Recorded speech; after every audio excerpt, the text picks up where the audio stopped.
বরিশাল শিক্ষা বোর্ডের শহীদ মিনারের বেদিতে যারা বসে আছেন তারা সকলেই সদ্য প্রকাশিত এসএসসি পরীক্ষায় অকৃতকার্য। ভালো পরীক্ষা দিয়েও অকৃতকার্য হওয়ার কারণ জানতে এসেছেন তারা।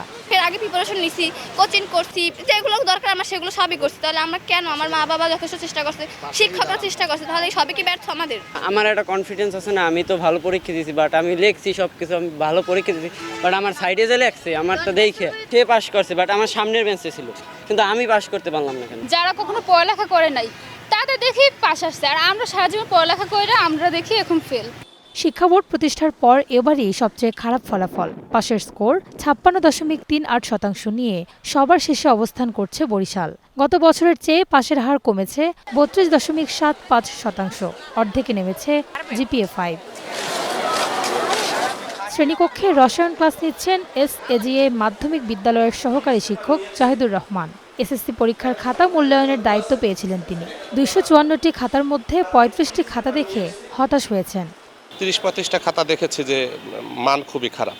তা আমার ব্যক্তিগত যে অবজারভেশন সেটা মনে হয় যে এরা এই যে ব্যাচটা এরা আসলে বেশ কিছুদিন গ্যাপ পড়ে গেছে করোনা থেকে শুরু করে, একই সাথে মধ্যে কিছু অস্থিরতা, এ কারণে তারা বইয়ের সাথে সরাসরি সম্পৃক্ত হতে পারে। দেখা গেছে গতানুগতিকভাবে ওরা বইয়ের বাহির থেকে অপ্রাসঙ্গিক বিষয়গুলো লেখার প্রবণতাটা এখনও তাদের ভিতর বেশিই আছে।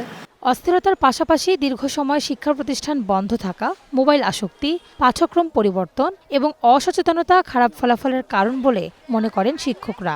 নিয়মিত বিদ্যালয়ে আসা ক্ষেত্রেও ঘাটতি দেখা যায় এবং কারিকুলাম চেঞ্জের একটা বিষয়ও ছিল। যেহেতু অনলাইনে ক্লাস করতে করতে ওদের একটু আসক্তিটা বেড়েছে, আমার কাছে এটা প্রতীয়মান হয়।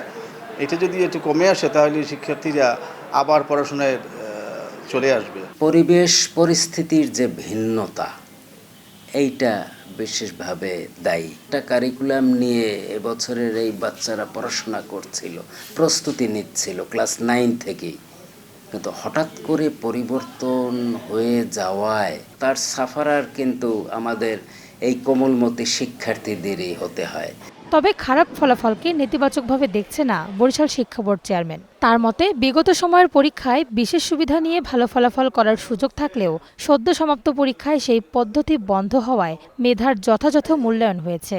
আগে একটাই ছিল যে হলে গেলেই আমরা একটু করতে পারবো, সুবিধা পাবোই পাবো, এই একটা মেন্টালিটি ছিল। এই মেন্টালিটিটা কিন্তু এবার সম্পূর্ণ বন্ধ হয়েছে, যে এবার একেবারে প্রকৃতভাবেই হয়েছে, মূল্যায়ন হয়েছে, সব কিছু হয়েছে। এটা একটা পজিটিভ দিক। আশা করি এটার ফলে ছেলেমেয়েরা টেবিলে বসবে। এবছর বরিশাল বোর্ডের অধীনে 82,931 জন পরীক্ষায় অংশ নিয়ে পাশ করেছে 46,758 জন। জিপিএ 5 পেয়েছে 3,114 জন। Ishrat Lubna, star news.